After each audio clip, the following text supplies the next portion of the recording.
Halo guys, kembali lagi di Polio Podcast Literasi Sanyo.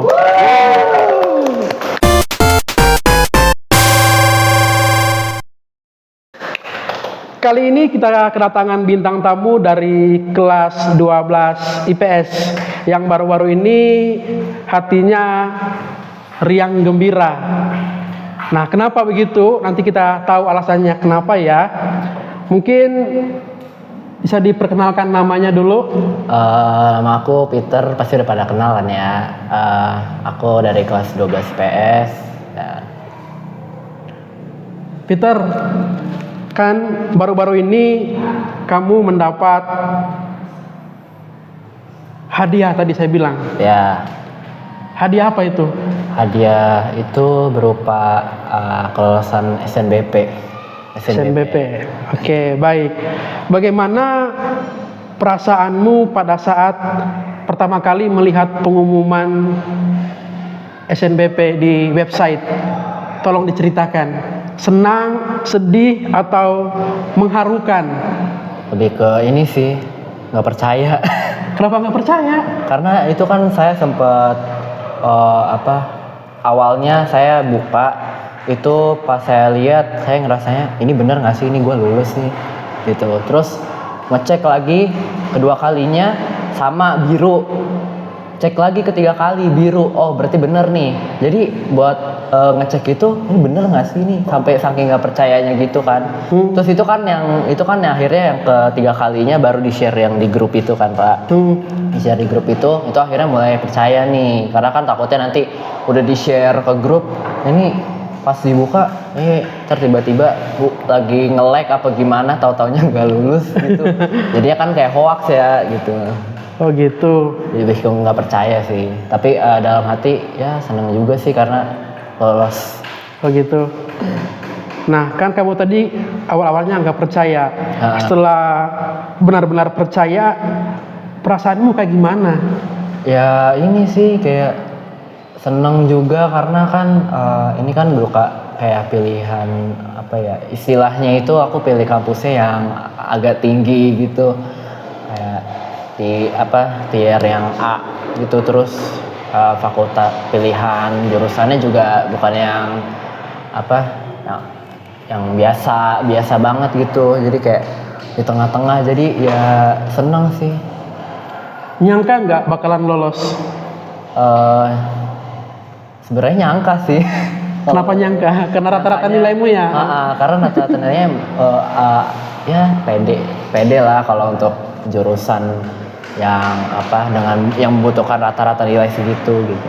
Berarti nggak sombong ini ya? Enggak dong. Enggak dong ya. Harus tetap rendah hati ya. Iya, betul. Oke, baik Peter. Apa saja persiapan yang kamu lakukan jauh hari sebelum pendaftaran SNBP? Sebelum pendaftaran SNBP itu kita ngisi data, formulir, terus keikutsertaan. Kalau misalnya SNBP, misalnya kita diterima, itu nggak boleh yang namanya ditolak. Itu kayak ada pernyataannya dan itu tertulis dalam materai. Terus habis itu kita isi biodata, terus slip gaji orang tua, terus jurusan, portofolio dan lain-lainnya. Terus persiapan lainnya adalah yang pasti doa, karena usaha kalau nggak dibarengi sama doa ya hasilnya nggak ada, karena harus seimbang. Terinspirasi banget nih guys. Kata Peter itu, ya orang dulu bilang ora et labora ya, harus ada usaha dibarengi sama doa ya. Bekerja dan berdoa lah harus bisa diimbangi. Ini harus bisa dipetik oleh teman-teman biar nanti teman-teman itu bisa seiring sejalan antara apa yang kalian usahakan. Ketika teman-teman ditambahkan dengan doa, puji Tuhan, semuanya akan berjalan dengan baik. Betul. Oke, baik Peter. Nah, ini penting juga Peter mengenai prestasi akademik apa saja yang menurutmu paling berkontribusi dalam kelulusanmu? Kalau untuk jurusanku, karena aku pilihnya akuntansi perpajakan, jadi untuk prestasi yang bakal nentuin banget itu adalah prestasi akademik.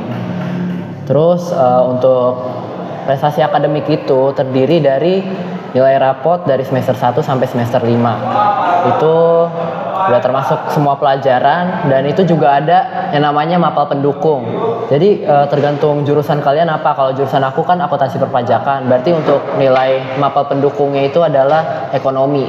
Dan di mata pelajaran ekonomi itu emang lumayan gede sih rata-ratanya. Jadi bisa untuk ngedukung nilai mapel yang lebih rendah dari nilai mapel pendukung itu, yang mapel keseluruhan.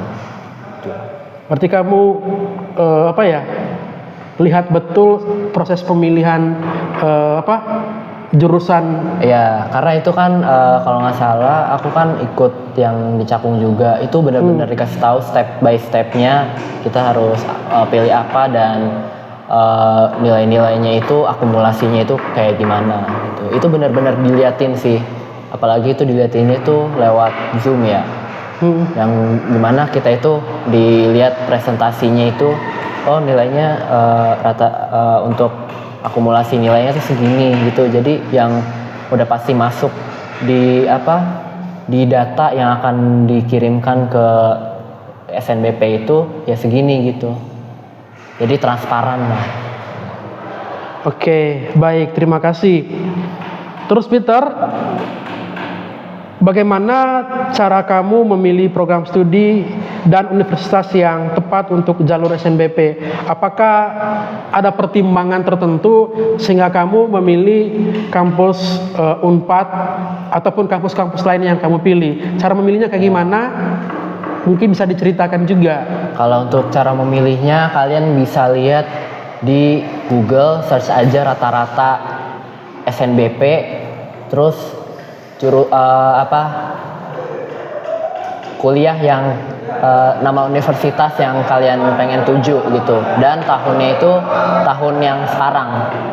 Jadi ada tahun yang sekarang itu kita cari, itu ada udah dari daya tampungnya berapa dan rata-rata nilainya yang akan dipakai. Jadi rata-rata nilai yang digunakan, rata-rata nilai yang digunakan adalah rata-rata nilai tahun sebelumnya, SNBP kelulusan tahun sebelumnya. Jadi itu bisa jadi acuan buat kita pilih jurusan, pilih nama universitasnya juga. Terus yang paling dipertimbangkan itu adalah minat kita itu kemana.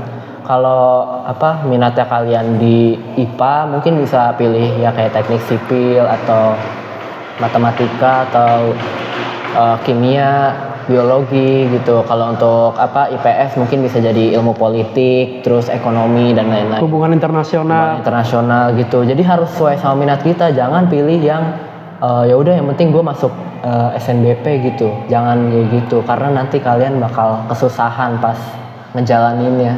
Jadi kayak bakal pusing karena kan bukan sesuai sama minat kita ya. Oh gitu. Berarti dalam proses pemilihan peminatan itu harus benar-benar difilter benar ya, sesuai dengan minat dan bakat kita. Jadi kita ngejalaninnya juga enak gitu. Oh ini jurusan gue nih kayaknya, enak nih gue jalaninnya gitu. Meskipun nanti pusing juga, tapi kan setidaknya kan jurusannya sesuai sama minat kita ya. Oh gitu. Tuh.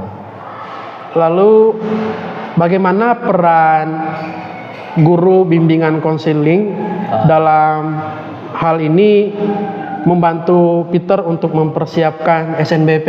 Iya, jadi dalam persiapan SNBP itu aku dibantuin sama Pak Bernat. Pak Bernat itu jadi perantara kita dari Harvest ke Cakung gitu. Jadi segala informasi dan lain-lainnya itu Pak Bernat yang ngurusin. Terus kayak formulir, pendataan dan konseling tentang jurusan nih. Kadang kita mulai pesimis sama jurusan kita, itu kita bisa diomongin ke Pak Bernat kayak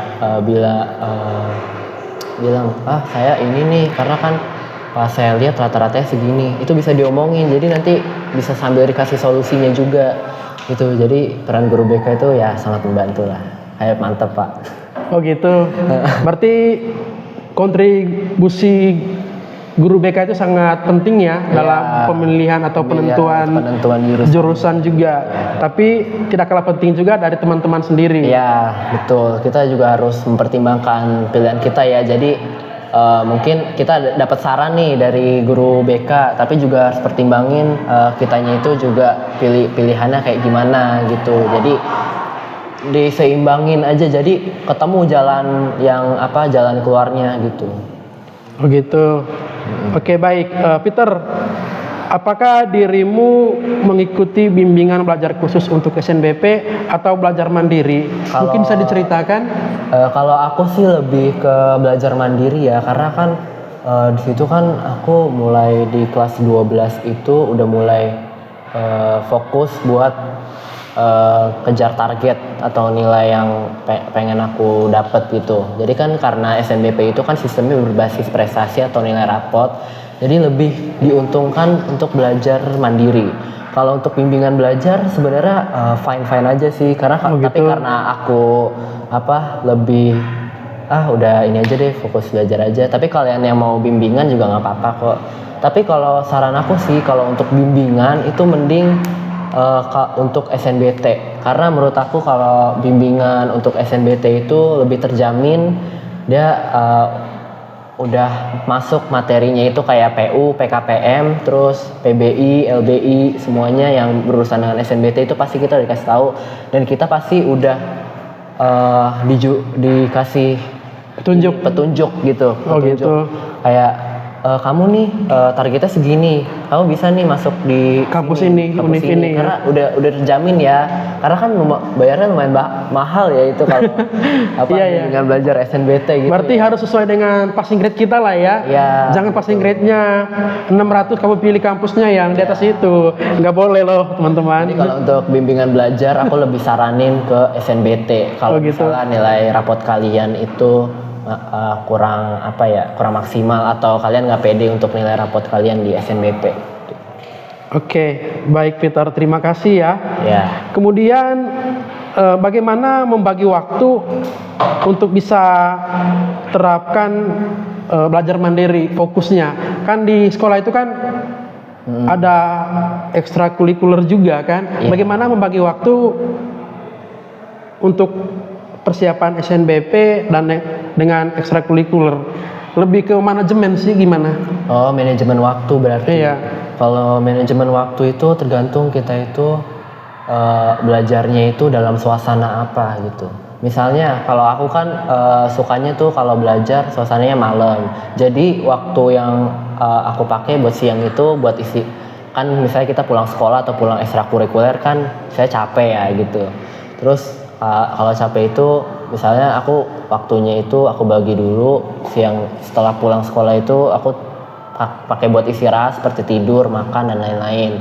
Nah, mulai malamnya itu mulai belajar, terus diiringi dengan ya mungkin kegiatan-kegiatan lain gitu. Oh gitu. Berarti benar-benar disiplin ya? Atau gimana? Disiplin banget sih, karena kan nggak setiap hari. Yang benar gitu, Peter, jangan sampai nanti yang nonton ngikutin. Enggak, jadi aku sebenarnya manajemen waktunya juga agak kurang sih. Jadi sebenarnya kalau untuk manajemen waktu yang bagusnya itu adalah belajarnya itu dicicil. Jadi belajar dicicil itu adalah kalian nih misalnya ulangan 3 hari atau 5 hari lagi, itu kalian bisa nyicil dalam 1 hari itu bisa dipakai 30 menit sampai 1 jam buat nyicil materi atau ngerjain PR yang deadline-nya itu 3 atau 5 hari ke depan gitu. Itu menurut aku efektif karena jadi nggak dalam satu waktu gitu loh. Makanya tadi sangat prepare ya. Ya, ini aku saranin ya buat dicicil aja, jangan SKS karena itu kayak bikin kita jadi ya nggak sehat gitu lah jadinya. Jadi kayak lemes gitu di sekolah gitu, jadinya bawaannya ngantuk gitu, kayak lemas, kayak belum makan gitu. Dengar itu teman-teman ya, jangan sistem kebut semalam seperti yang disampaikan oleh Peter Gak apa-apa tadi. kalau sekali-sekali sistem kebut semalam, tapi jangan berhari-hari. Tapi nggak disaranin lah ya. Saranin. Iya, itu tuh tips dari Kak Peter yang sudah lulus melalui jalur prestasi. Ya, betul. Kita patut bangga ya, ada teman kita yang bisa lolos di perguruan tinggi negeri yang ratingnya cukup tinggi. Ya dong. Iya nggak sih? Harusnya kalian juga. Unpad kan tinggi kan? Iya, kalian nanti juga bisa dong harusnya kayak gitu kan. Amin. Itu didoakan sama ini Kak Peter loh. Ya, dipersiapkan dari sekarang. Harus dipersiapin dari sekarang. Pokoknya cari informasi-informasi tentang perkuliahan, terus cari jurusannya. Jangan sampai kalau udah di kelas, misalnya kalian kelas 11, jangan sampai kalian belum tentuin tuh jurusannya.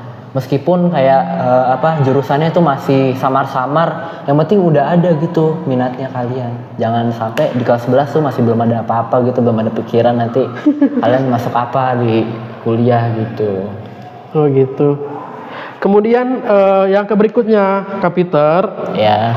bagaimana cara Peter dalam mengatasi tekanan dan stres selama masa pendaftaran dan pengumuman? Pastinya itu kan hura-hara kan? Iya. Cara mengatasinya kayak gimana? Itu aku waktu itu tuh sempat kayak overthinking berlebihan. Kenapa itu? Kok bisa? Karena SNBP-nya itu pengumumannya itu bertepatan, apalagi kita kelas 12 ya, bertepatan sama PAT sama UPRAK. Itu double berjubel double. Itu aduh pusingnya tuh 10 kali lipat.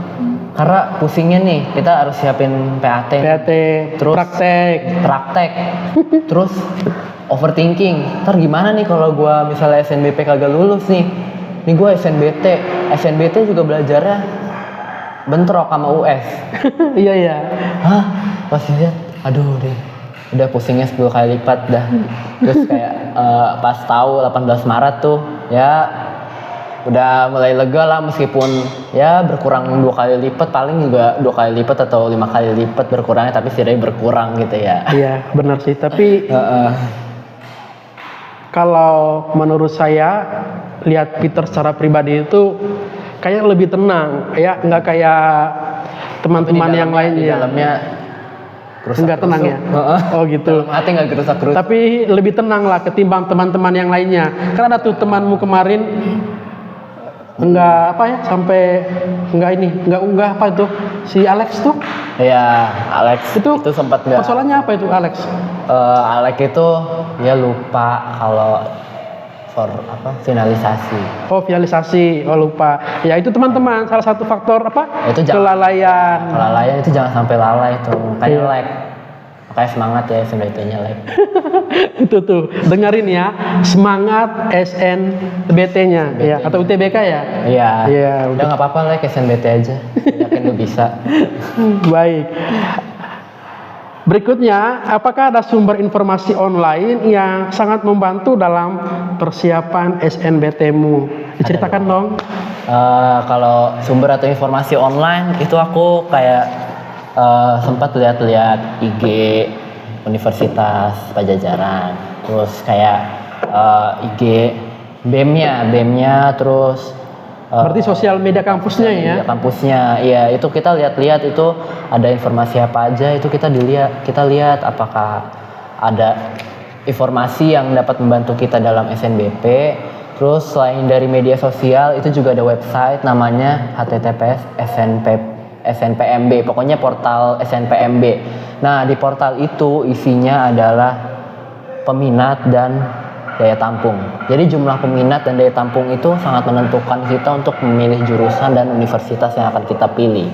Karena daya tampung itu kita bisa hitung keketatannya. Oh gitu.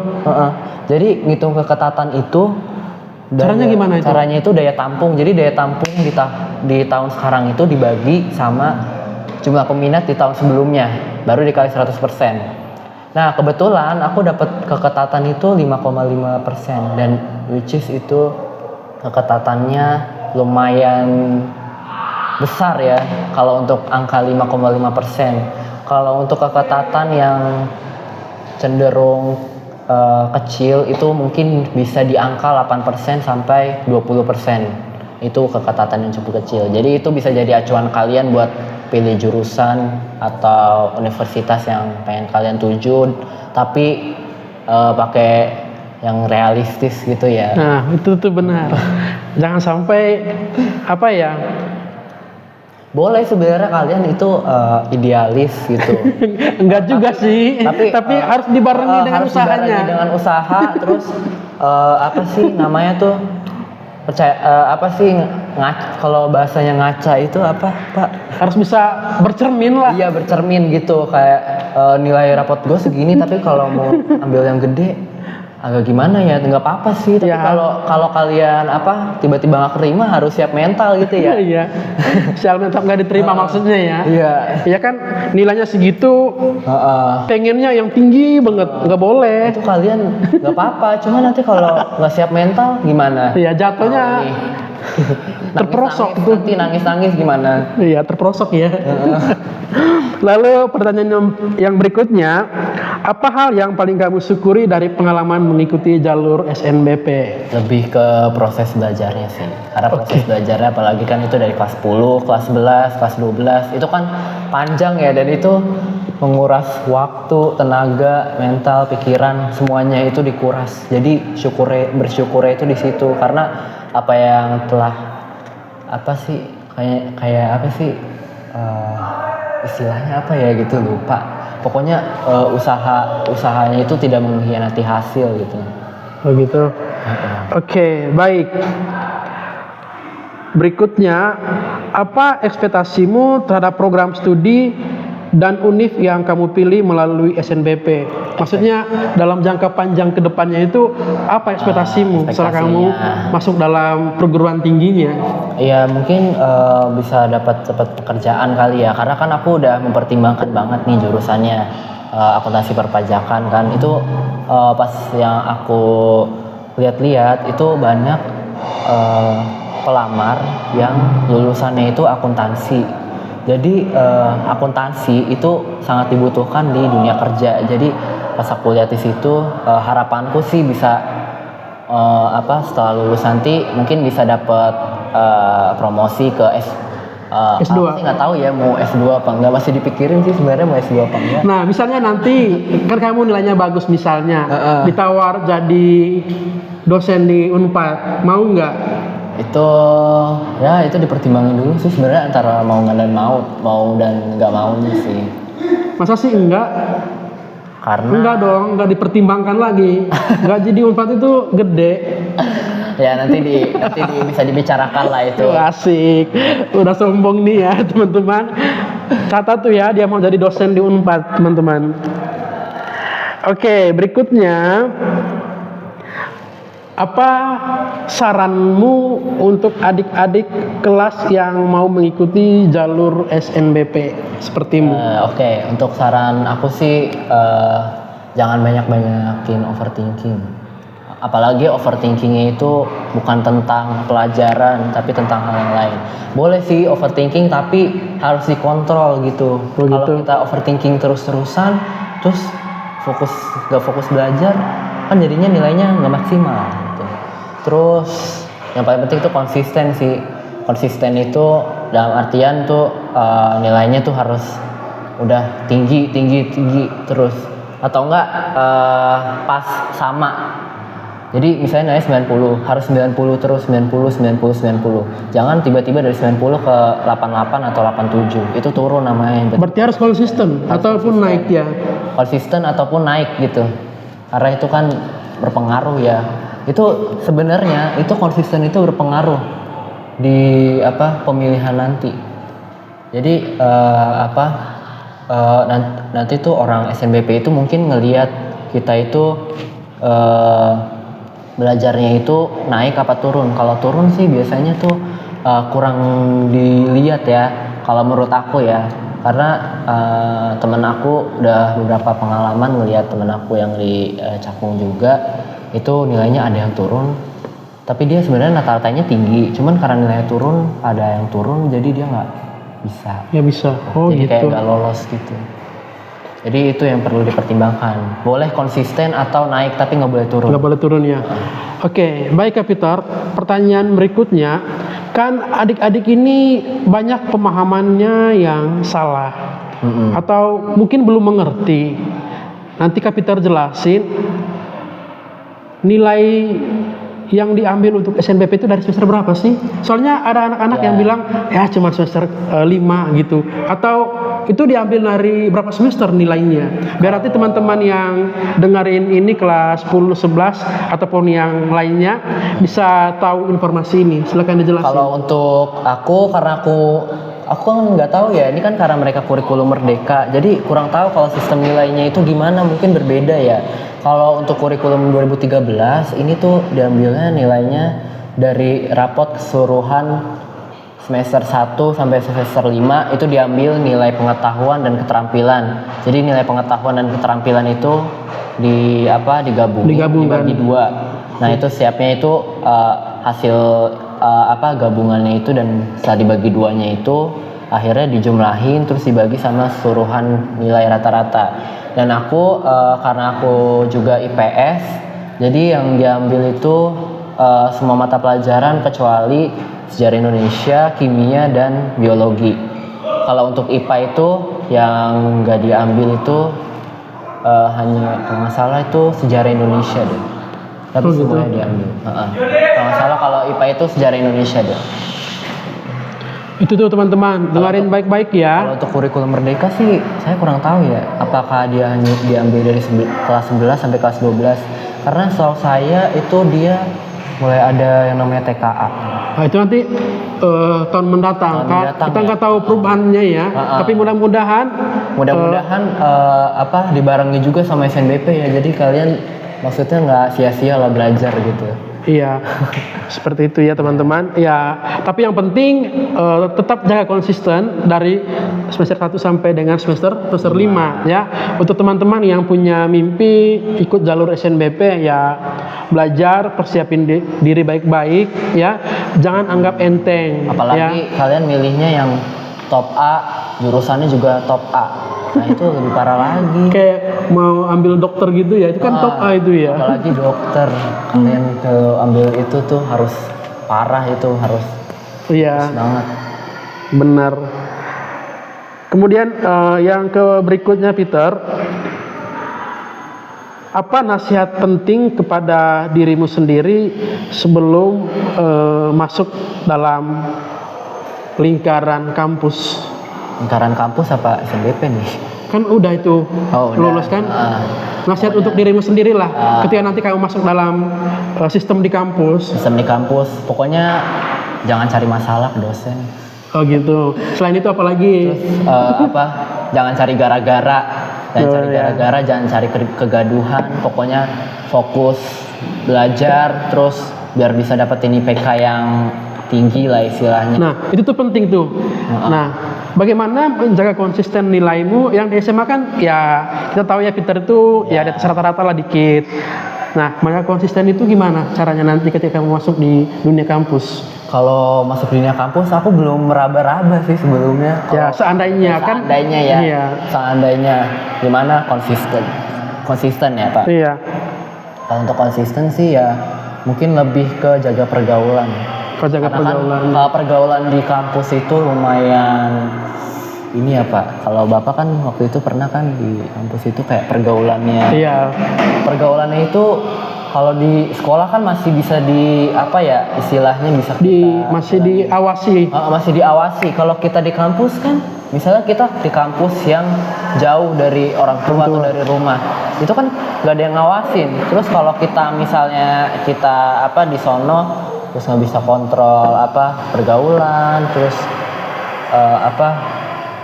di sana jauh dari Tuhan. Nah, itu tuh yang menjadi konsekuensinya kalau misalnya kita di kampus. Oke, baik, terima kasih Peter. Nah, ini mungkin pertanyaan di akhir-akhir ya.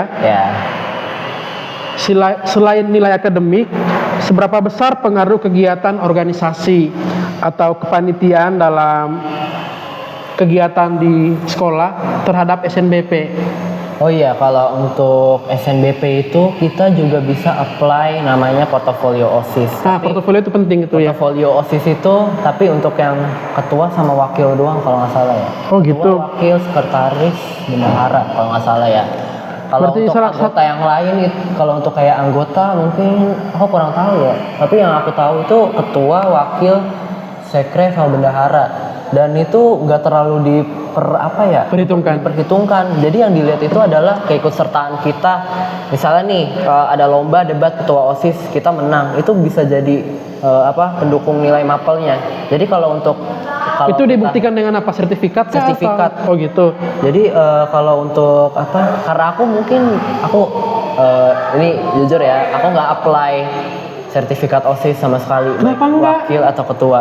Karena aku udah mikirnya, karena ini kan yang diutamakan adalah sertifikat keikutsertaan lomba ketua OSIS dan wakil ketua OSIS. Jadi aku mikirnya dari situ, wah udah nggak ini nih, udahlah.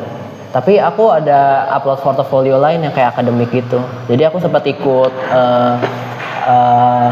Olimpiade ekonomi di Online ya? Iya. Dan itu aku dapat medali perak sih. Itu top 100. Wih, mantap dong. 100 itu di urutan keberapa? Tapi top 100 sih. Oh gitu. Nah, berkaitan dengan portofolio, apakah ada tips khusus dalam menyusun portofolio? Ada. Apa? Kalau untuk jurusan, misalnya seperti yang kalian pengen masuk, misalnya olahraga atau seni, itu harus ada portofolio olimpiadenya. Jadi kayak misalnya nih olahraga, pernah ikut lomba basket dan juara 1, itu portofolionya bisa banget dipakai. Dan gitu. itu juara satunya itu harus bukan tingkat sekolah ya, dia di tingkat kabupaten, kota, provinsi, lomba-lombanya, terus lomba Apalagi kalau yang nasional ya? Iya, apalagi kalau nasional tuh. Terus apalagi internasional lebih parah lagi. Lebih bagus lagi ya. Berarti itu portofolionya perlu ya? Iya, terus ada lagi kalau seni, misalnya portofolionya itu kayak lomba Musik, kayak paduan suara, tapi dalam nasional, provinsi juga sama. Terus kayak misalnya pertunjukan misalnya main alat musik juara juga. Nari? Sih. Kalau nari bisa sih nari, kalau jurusannya tari ya, kalau jurusannya gitu. seni tari gitu. Berarti portofolio ini tergantung jurusan yang diambil ya? Iya betul. Oh, misalnya itu kan ada anak-anak kita itu yang portofolionya itu ada di atlet bela diri. Iya. Berarti kalau dia kuliah di tempat yang tidak ada portofolio bela dirinya nggak guna dong. Iya nggak guna. Berarti sesuai dengan Harus sesuai sama basic olahraganya. Gitu. Berarti penting tadi teman-teman mengetahui atau mengenal potensimu sehingga nanti ketika kalian masuk perguruan tinggi, portofolio yang kamu udah bangun itu sesuai dengan kemampuanmu kayak gitu. Tapi jangan berputus asa, karena kan kalau misalnya kalian pilih jurusan yang akademik, misalnya kayak ekonomi yang tadi aku bilang, matematika, itu bisa kalau kalian ikut olimpiade di online gitu, kayak olimpiade matematika, ekonomi, kimia dan fisika dan lain-lain gitu. Oh gitu, berarti penting banget ya? Iya penting banget. Jadi maupun non akademik dan akademik itu kita bisa apply portofolio. Itu yang bakal ngedukung nilai kita nanti. Oke, baik Peter. Nah, makanya dari sekarang yang kelas 11 atau kelas 10 mulai ikut-ikutan olimpiade, terus dikumpulin tuh sertifikatnya, kan lumayan kan.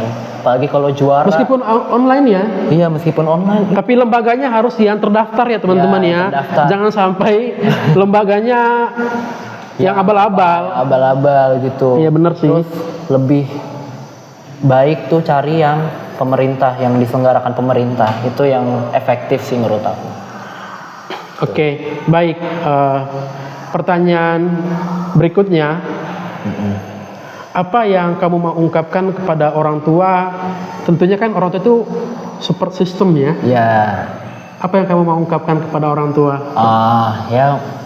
Terima kasih sih karena udah ngedukung aku sampai di sini. Terus terima kasih juga udah ngedoain. Enggak lah. Oh ya dah. Ya makasih juga udah ngedoain, ngedukung, terus membantu dalam proses pembiayaan kuliah. Ya. Cukup kewajiban orang tua nanti ya. Jadi ya gitu deh. Terus udah ngebantuin banyak sih kayak proses belajar juga kan pasti. Terus apalagi ya, ya membantu doa prosesnya gitu. Itu sih Pak. Terus selain orang tua juga pasti ada pihak lain kan. Iya, nanti saya akan tanya pertanyaan berikutnya. Guru, apa yang mau diungkapkan? Pasti guru, pasti aku bersyukur banget sih. Terus terima kasih juga guru-guru yang udah ngebantu banyak buat proses pembelajaran. Pak Juito juga Terima pembelajaran di sini sampai aku tuh akhirnya bisa di titik ini gitu loh. Jadi bisa lulus SNBP karena itu kan juga berkat apa sih, bimbingan guru-guru juga sampai aku bisa dapat SNBP. Terus apa lagi ya nih kalau nilai-nilai juga mungkin dari bimbingan penjelasannya itu udah dipahami, jadinya bikin aku itu lebih mengerti kalau ngerjain ulangan jadi atau ngerjain tugas, jadinya ya gitu udah mendapatkan hasil yang maksimal jadinya. Terus kalau buat teman-teman itu makasih banget karena udah nyemangatin juga sampai di sini, terus udah bantu bimbing belajar juga, apalagi Billy, terus Billy doang nih. ada lagi dong. Ceweknya siapa? Adi, terus siapa lagi ya? Ya teman-teman saya yang Sekelas lah. iya dong, Abel, terus Joanna, terus ada kok yang dari kelas IPA, ada Abe, Alex, Silas, dan lain-lain gitu. Oh gitu. Ya sih, itu makasih banget tuh, itu jujur. Oh gitu. Ya dengerin itu ya, udah Iya. diucapin terima kasih dari Peter untuk teman-teman kelasnya, Bapak Ibu guru. Ya, di kelas juga kok. Adik kelas juga kan mensupport kan? Iya, pasti. Iya, dalam kegiatan-kegiatan yang lainnya. Oke deh Peter, pertanyaan terakhir, Ya. apa targetmu 5 tahun yang akan datang dan kamu akan lihat lagi di video ini? Target aku 5 tahun yang akan datang berarti kan udah lulus ya. Ya, lulus harusnya. Harusnya ya. Semoga bisa dapat S2 di luar negeri. Dapat promosi ya. Promosi Amin. beasiswa di luar negeri S2 itu mungkin itu bisa jadi pertimbangan aku nanti. Jadi biar lebih banyak pengalaman juga, terus kayak apa, memperbanyak relasi dan lain-lain gitu. Pesan-pesan. Satu lagi deh, biar kami nanti lihat lagi 5 tahun mendatang video ini, apakah Peter di luar negeri apa enggak, ya? Kan ini jadi saksi nyata nanti Kalau ya. di luar negeri jangan ini ya, jangan kaget. Tapi amin ya kalau misalnya. Amin. Apalagi satu lagi dah. Satu lagi dapat pekerjaan yang mumpuni, yang bisa membiayai kebutuhan keluarga, terus membiayai kebutuhan sendiri, terutama gitu. Atau mungkin menemukan pasangan hidup. Ya kan 5 tahun lagi. Kemungkinan kali ya, bisa aja. Ntar lah, kerja dulu. Oh, kerja dulu katanya. Ngumpulin duit dulu dong. Oh, ngumpulin dulu untuk mahar ya guys ya. Betul. Untuk mahar buat beli rumah, buat beli apa lagi. Oke, baik. Terima kasih Peter. Berarti sekarang sedang mempersiapkan untuk ke universitas. Iya betul. Jadi nanti sekitar bulan Mei itu aku mau cari kos sih. Terus di bulan Juninya itu ya mungkin Ospek. agak ini ya ribet ya. Jadi bolak-balik nih ke Nangor nih. Berarti Nangor ya. Terus ambil almet, ospek dan lain-lain gitu. Udah siap-siapin itu. Berarti semuanya udah aman kan, tinggal ini kan? Ya tinggal berkas yang bakal dibawa ke sono ke fakultasnya, terus kos itu sih. Terus sama siapin mental dan tenaga pas kuliah. Iya. Yang pertama itu siapin mental pada saat ospek ya teman-teman ya. Betul. Nanti kalau kalian nggak kuat mental, nanti jangan sampai kalian itu nangis-nangis. Gak apa-apa nangis, tapi nangisnya pas di rumah aja nggak apa-apa. Oke. Nangis pas di ospeknya, karena malu nanti kan kalau diinget nanti misalnya udah semester 2 terus diingetin sama kakak katingnya, ini nih yang pernah nangis nih di sini nih, kan malu kan, jadi Iya, jejak digitalnya kan kelihatan jadinya ya. Iya benar sekali. Baiklah Peter ya, terima kasih. Makasih. Sukses selalu. Nah, untuk teman-teman yang dengerin podcast ini, semoga terinspirasi dari Kak Peter ya. Itu harapannya. Terima kasih Peter untuk datang di podcast kita kali Kalian ini. bisa lulus ya. Amin. SNBP maupun. Selamat ya, hari ini juga kamu lulus dari Sekolah Santo Yosef. Makasih loh. Iya. Tapi masih tanggal 25 kan. Ya nggak apa-apa, tos dulu. Oke, dadah. Enggak sih, belum lulus. Sampai Ada ketemu kartu. lagi. Sampai ketemu lagi, dadah. Udahlah Peter.